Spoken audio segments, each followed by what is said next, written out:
first shot of the second half.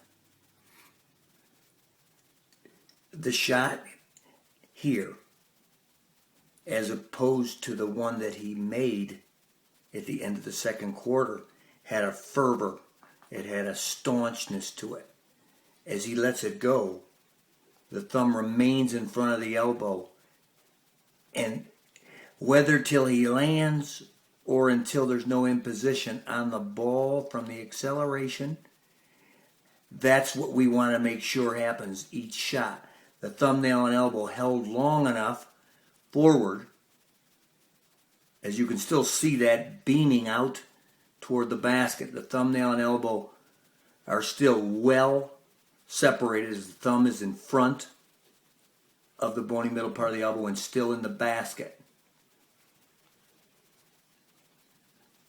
resulting in no deceleration.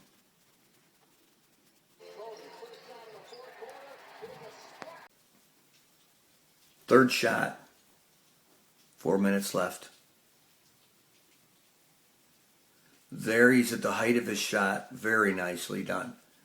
Thumbnail and elbow in the basket, thumbnail in front of the bony middle part of the elbow, which allows domino effect on the shot. He lets it go.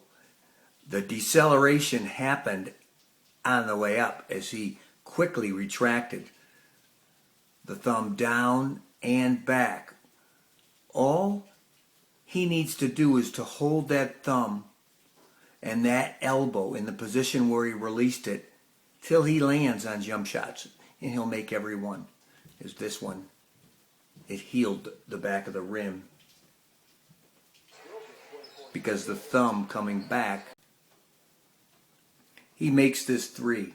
And there's a fine line between acceleration and deceleration when it comes to transfer of an object from point A to point B. This shot was made, and he needed this shot because there was just enough acceleration as there was deceleration, and he was able to release it off two fingers at the same time, as we can see right there, and his thumbnail's in front of his elbow, and he holds it there, and now it starts to come back and way to the right. If he could have waited till he landed to have any deceleration, he'll make almost every three that he shoots.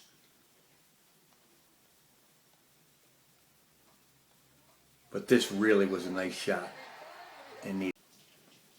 So now he has that feeling, and that feeling is defined posturally, physiologically, by the thumbnail and elbow being obviously within the cylinder, coming off two fingers at the same time, but the thumbnail and elbow at acceleration, release, having no deceleration.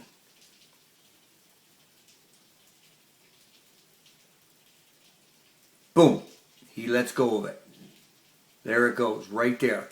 And he let go of it long enough so that there is no deceleration. The thumb was in front of the elbow. And that's the key, that he knows that the influence of his retreat does not affect the shot.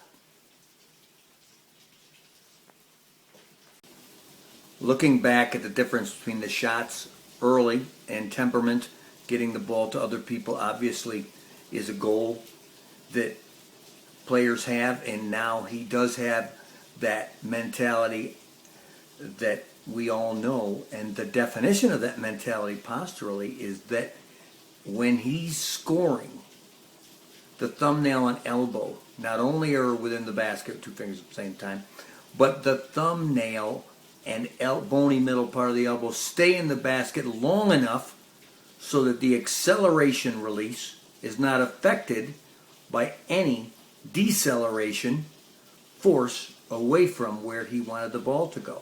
So the thumbnail in front of the bony middle part of the elbow is the key for that balanced strength shot make over and over again. Here's a better look at that same shot.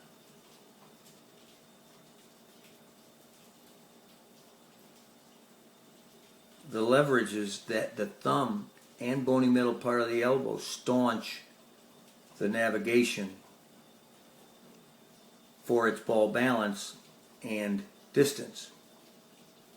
And knowing that is going to allow him to repeat this over and over and over again.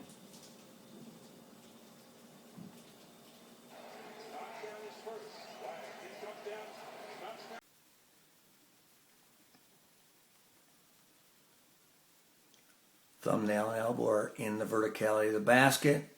He lets it go. And the thumb being above and in front of the elbow will give perfect trajectory into the basket. However, what happens is that the hand goes down, which that pre-notioned deceleration before he landed caused the ball to go short.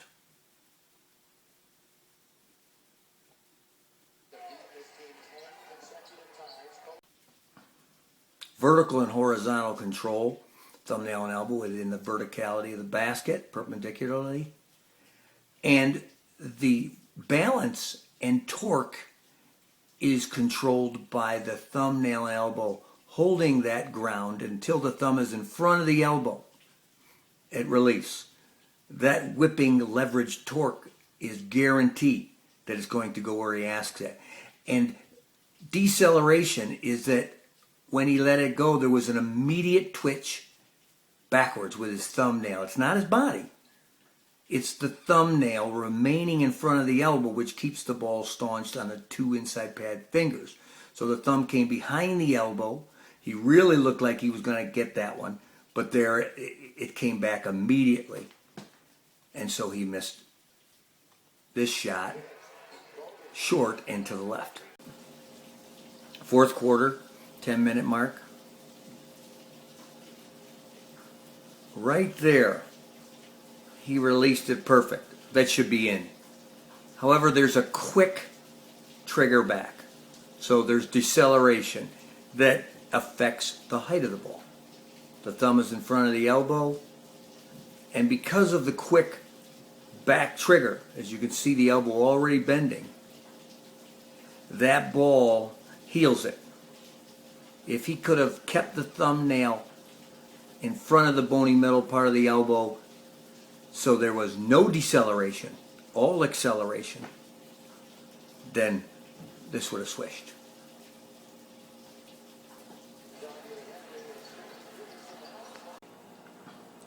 He's leaning back, but that cannot be the teaching point. The teaching point has to be where the ball is delivered, as he knows he's leaning back. And by accentuating his release and how many times he shot that in his life, the reason why he makes and misses is because the thumbnail and or elbow quivers during the acceleration release, causing deceleration. Quiver, right there. So yes, he's fading backwards. That doesn't matter for him or a shooter that's been shooting for a long time. The thumbnail and elbow staying locked allowed two fingers at the same time to release the ball and the ball not to slip as it slipped there. Two fingers at the same time. This is again getting in well into the fourth quarter. Thumbnail and elbow in the basket, thumb enduring ball balance and torque, releasing in front of the bony middle part of the elbow, all acceleration, no deceleration.